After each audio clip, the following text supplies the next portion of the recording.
और दोष तो देखो सबके अंदर मिलेगा, कोई भी इस जगत का हो, अगर आप निहारने लगेंगे तो उसके अंदर कुछ न कुछ दोष दिखाई देगा ही देगा, क्योंकि इस संसार में कोई भी पूर्ण नहीं है, कोई पूर्ण नहीं है, कुछ न कुछ उसके अंदर दोष होगा। इसलिए किसी का भी दोष दर्शन हमको नहीं करना चाहिए, दोष दर्शन नहीं करना है। जब भी करिए उसके गुणों को देखिए, लेकिन 1000 आप अच्छा कर दीजिए और एक तो थोड़ा सा गड़बड़ाएगा ना, अरे मारो बेकार करके रख दिया। अच्छा कोई नहीं देखता, बुरा सब देखते हैं, कितना भी अच्छा हो। बड़े बड़े आयोजनों में सब खा के चले जाएंगे, अगर किसी को 5 पूड़ी के जगह 4 पूड़ी मिल गया, अरे मारो यार खिला नहीं पाए वो लोग, ऐसे ही बोले अरे मारो खिला नहीं पाए वो। एक पूड़ी के लिए इतने बड़े आयोजन को वो तुरंत माटी में मिला देते हैं, खिला ही नहीं पाए। जैसे घर गांव में देखो, खास तौर से औरतें बेचारी, क्योंकि पड़ोस आस पड़ोस में लड़ाई करवाने की जरिए ही औरत होती है। वो जाएंगी किसी के यहां शादी विवाह में, पड़ोस में मान लो पड़ गया, पहले तो हिचकिचाते जाएंगी, तो जाएंगी खाएंगी, गठियाएंगी, घर वाले के आएंगी तो कहेंगे अरे फलनवा ने रसगुल्ला हमको नहीं दिया, रसगुल्ला नहीं खाए के आएंगी, सब कुछ खाए रहेंगी, तब वो कहेंगी चटनी नहीं दी हमको, मांग रहे थे हमको नहीं दी, हमारे पड़ोस वाली को दे दी, हमको नहीं दी, हमारी से दुश्मनी है उसकी। दोष देखने की आदत है। अगर आप किसी को अपना मानते हैं ना, सच बता रहे हैं, अगर आप किसी को अपना मानते हैं तो अगर आपको एक भी पूरी ना मिले तब भी घर में से बाहर निकलिए तो कहिए बहुत अच्छा आयोजन था, बहुत अच्छा था, बड़े अच्छे से बीत गया। स्वभाव बनाइए ऐसा। आपके अपने हैं ना, अपने हैं तभी तो हम जाते हैं ना, और अगर अपना मानते हैं तो ऐसा स्वभाव बनाइए कि सब कुछ था, बहुत आनंद था, बहुत आनंद आया, अच्छा स्वभाव। तो इसलिए जीवन में प्रशंसा करना हमें सीखना चाहिए, किसी की भी हो प्रशंसा करिए। भगवान राम भी धनुष यज्ञ को देख करके आए, जहां यज्ञशाला को देख करके आए, बड़ी प्रशंसा की गुरुजी से, बोले बड़ा सुंदर सजा हुआ है, बड़ा सुंदर सजा हुआ है। उसके बाद भोजन हुआ, पहले सत्संग, उसके बाद भोजन, उसके बाद गुरुजी गए सोने के लिए। जब गुरुजी गए सोने के लिए तो राम और लक्ष्मण दोनों भैया गए गुरुजी का पैर दबाने के लिए, गुरुजी का पैर दबाने लगे। एक पैर गुरुजी का राम दबा रहे हैं, एक पैर गुरुजी का लक्ष्मण जी दबा रहे हैं। काफी समय तक दबाते रह गए।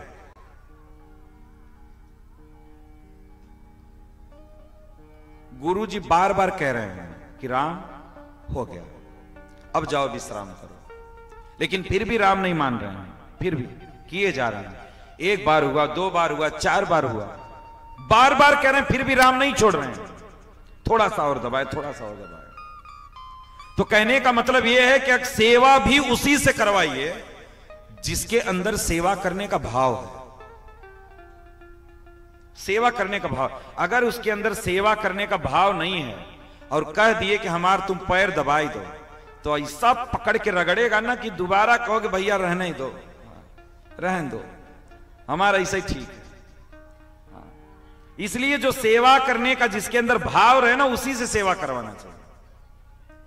और यहां तो अगर किसी का पैर वैर दबाते रहो, अगर उसके मुख से अरे बड़ा बढ़िया पैर दबाए रहे हो, वो सोचेगा बस बस हो गया, आप चलो छोड़ के, गुरुजी तो कह दिए। एक बार आप कह दीजिए किसी को, अरे हो ही गवा, बहुत हो गया, रहे, तुरंत छोड़ के खड़ा हो जाए, अरे अब तो फ्री हो गए। मौका मिला कि छोड़ के खड़ा हो जाएगा तुरंत।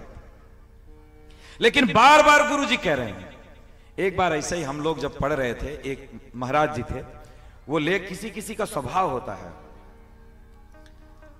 तो गए हम लोग जिनके यहां गए थे, उनके पिताजी 9 बजा, तो जिनके साथ हम लोग गए थे उनके पिताजी कह रहे खा पी लिए हैं महाराज जी, थोड़ा पैर दबाओ। तो हम सब एक ही कमरे में थे, तो हम लोग अलग चौकी पे सोए थे, महाराज जी अलग चौकी पे सोए थे। तो सोए रहे, वो आया दबाने के लिए और उनका पैर दबा ही रहा है। 9 बजे से दबाओ दबाओ तो 11 बज गया, 2 घंटा। बोले 2 घंटा के बाद केवल बोले, बहुत अच्छा पैर दबाते हो बेटा, तुम बहुत अच्छा पैर दबाते हो। तू सोचा हो ही सकता था अब दोबारा बोले तो कहें कि जाओ अच्छा हो गया। बोले बड़ा अच्छा लग रहा, यो पैर दबाई दो अच्छा थोड़ा सा। 2 घंटा के बाद दबाते दबाते 12 बज गया। 12 बजे के बाद जब कहे बेटा अच्छा तो इतना लग रहा है, थोड़ा सरसों का तेल गरम करके ले आओ। अब बताओ, कोई व्यक्ति आपका पैर दबाने बैठा है, 9 बजे से दबाई रहा है, तुम 2 बजे तक पैर दबोबो तो काल का दबाई।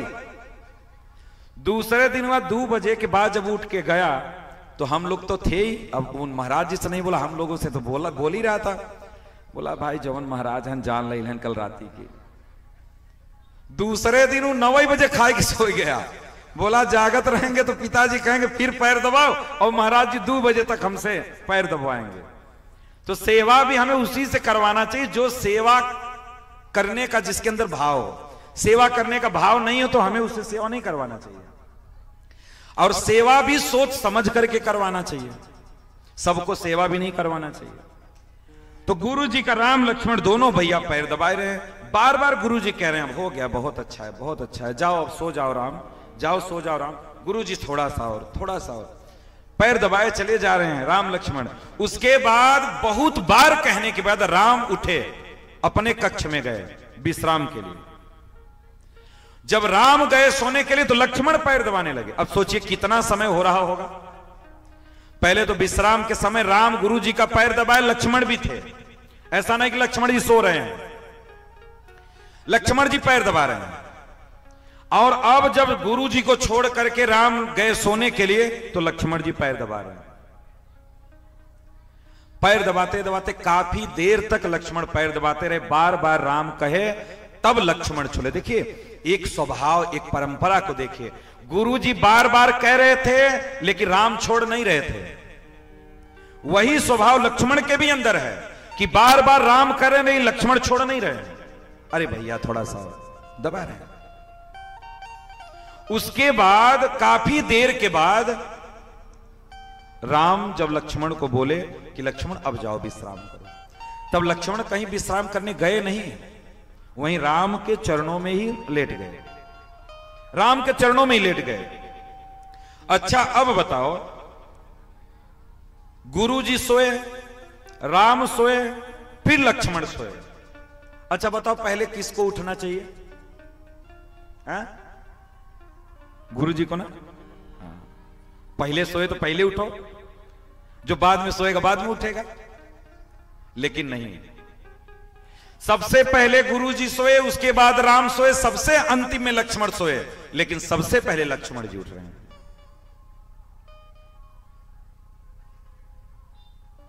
सबसे कठिन धर्म है सेवक का।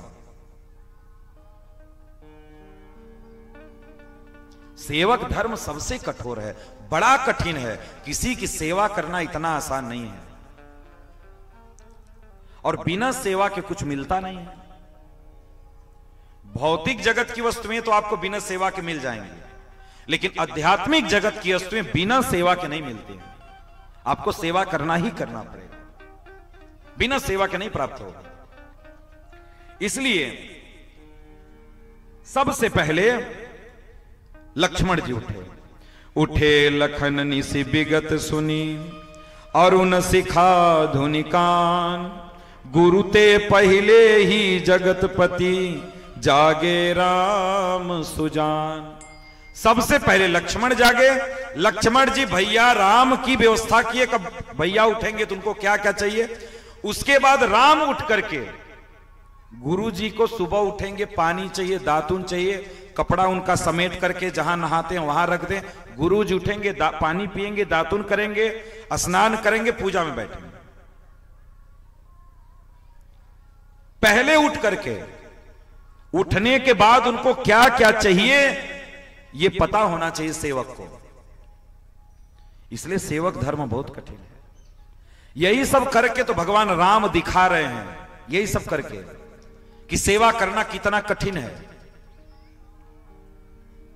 और जब पहले विश्वामित्र भी चेला रहे होंगे तो किए होंगे। यही तो हम बार बार बोलते हैं कि जब आप जिस पद पे बैठे हो उस पद को सही से निभाओ।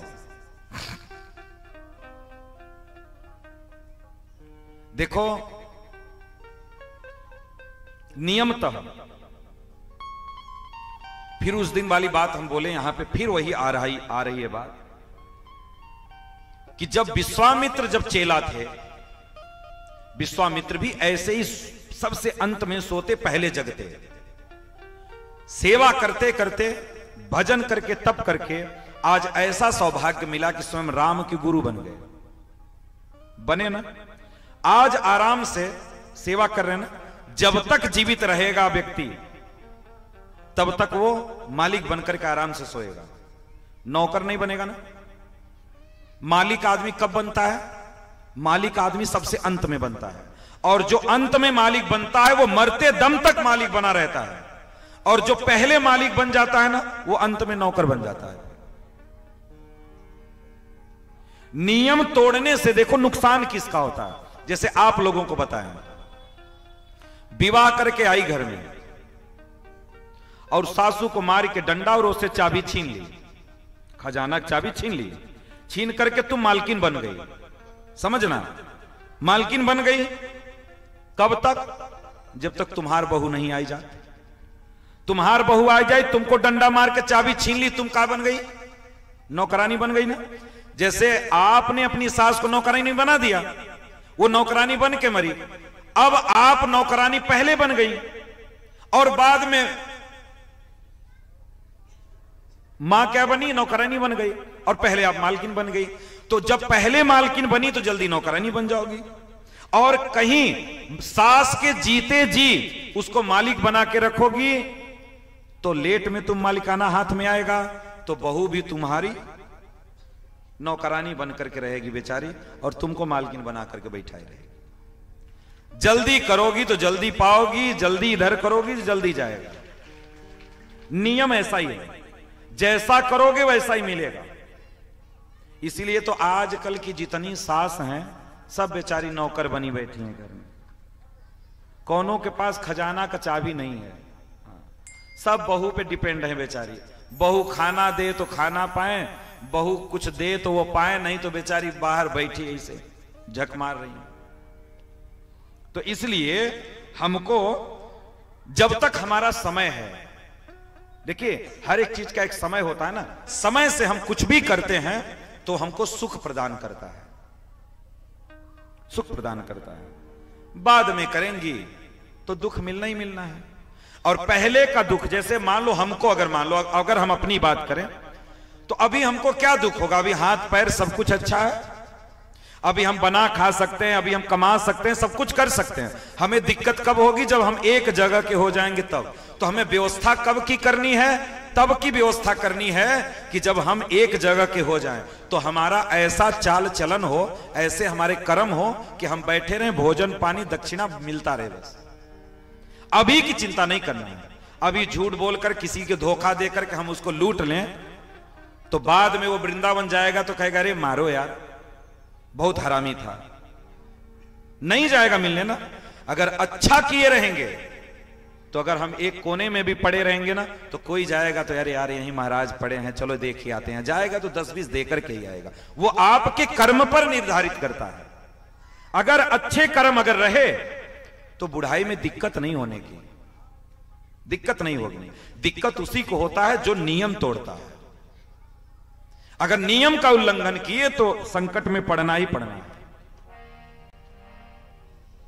और उसको क्या चिंता जो अपने जीवन में धर्म का पालन कर रहा है, धर्म के मार्ग का अनुसरण किया, उसको काहे की चिंता। इसलिए सेवक धर्म जो होता है बड़ा कठोर है। सेवक धर्म कैसा है? बहुत कठोर है।